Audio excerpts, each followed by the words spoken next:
So when Jesus dropped that truth bomb on the disciples and said, I tell you the truth, one of you will betray me, they instantly asked that question, well, surely not I, Lord. But after they wrestled with that for a little bit, then all of a sudden, naturally the question shifted. Well, if not me, well then who?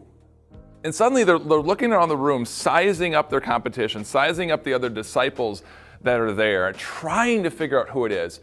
And here we are, 2,000 years later, armchair quarterbacking this thing going, dummies, it's Judas.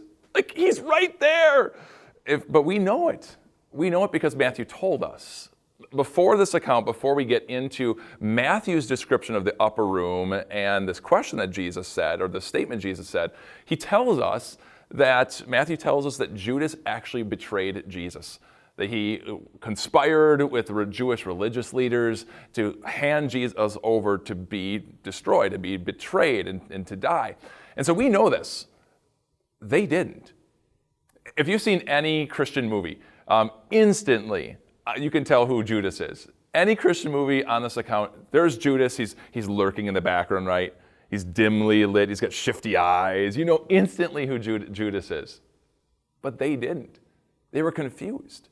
And so Luke then tells us that after Jesus makes this statement, a fight broke out among the disciples. And the fight isn't, I think it's Judas, or I think it's Matthew, or I think it's Simon.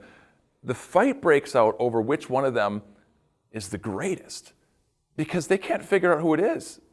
And more than likely, they don't think it is Judas. Because do you know what Judas's job was? Judas's job among all the disciples is he held the money bag for all of them. If you went out at a party and for some reason you had to put all your wallets and purses and one person guarded it, who are you going to pick? Probably the person you trust the most, right?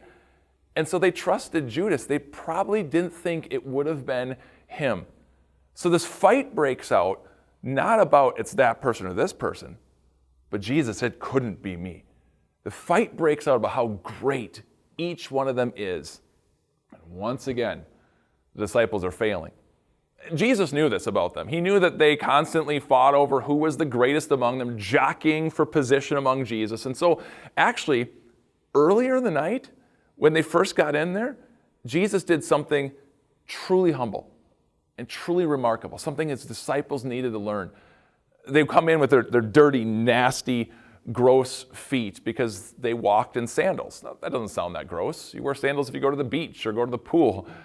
But they wore sandals all the time.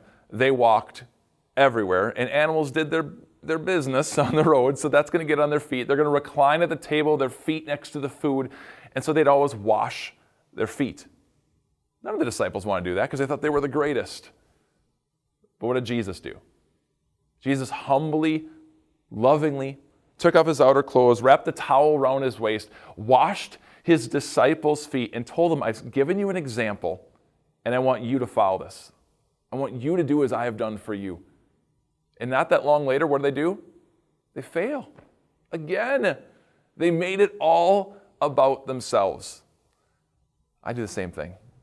I do. I constantly make life about me, my wants, my desires, my joys, and I'm thinking I'm not by myself. We all do this. We all fail and just make life about ourselves. And so Jesus knew he couldn't just wash his disciples' feet and give them that example. That wasn't enough. He knew he needed to do more, and he did. He gave his true body. He gave his true blood on the cross just hours later so that those disciples could have what they so desperately needed.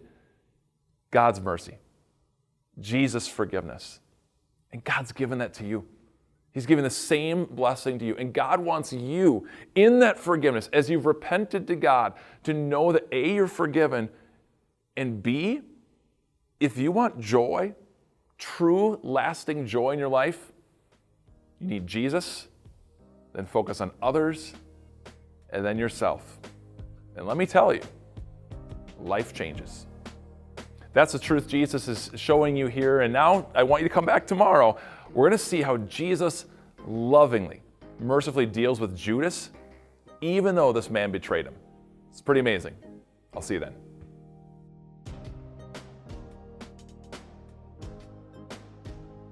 Hey, thanks for joining us today. Glad you heard about these videos. We'd love for you to share them with other people.